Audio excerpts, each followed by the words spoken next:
This is the story of our daughter Sophia. Sophia is 3, she's 3.5, she'll be 4 in April.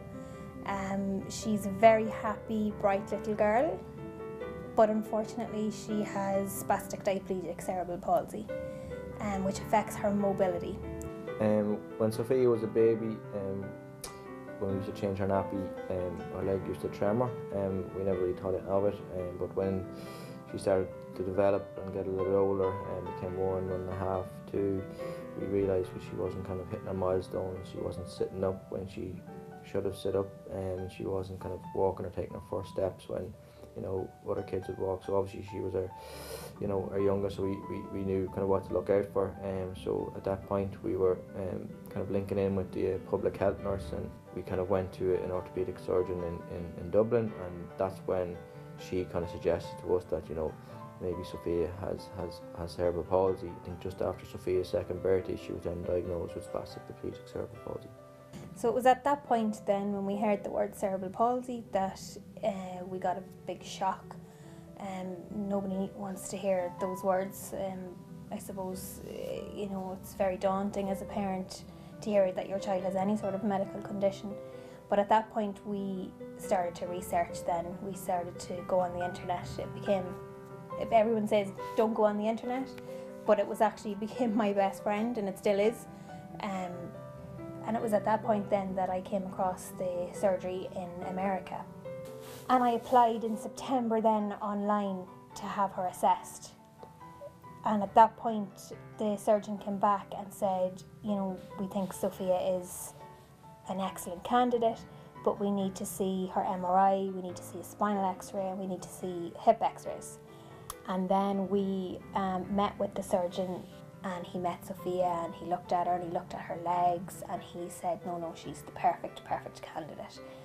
And that if she has this surgery, she will walk better, she will run, she will be able to play all recreational sports and activities, she'll be able to take part in dance classes.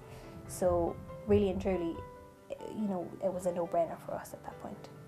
And as Katrina said, you know, the research she's done, T.S. Park, his surgery is in America, and unfortunately that's where we have to go to get the surgery done.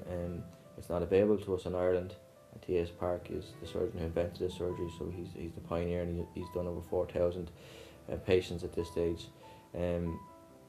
So unfortunately as well, the surgery is going to come at a great cost to us. It's going to cost us €100,000 to be able to go over there and get the surgery done. Sophia will have about 2 years intensive physio after the surgery, to retrain, you know, her walking patterns and that. So that's why we're appealing to people out there to help in any way they can, small or big, and want to help us get involved in running any events as well, because you know we need their support, because we just can't afford to we just don't have €100,000 to do the surgery ourselves. So we're seeking people's help to help us in any way at all to give Sophia a better life. Let's start. How I wonder what you are. Up flower, so high, like a diamond in the sky. Twinkle, little star. How I wonder what you are.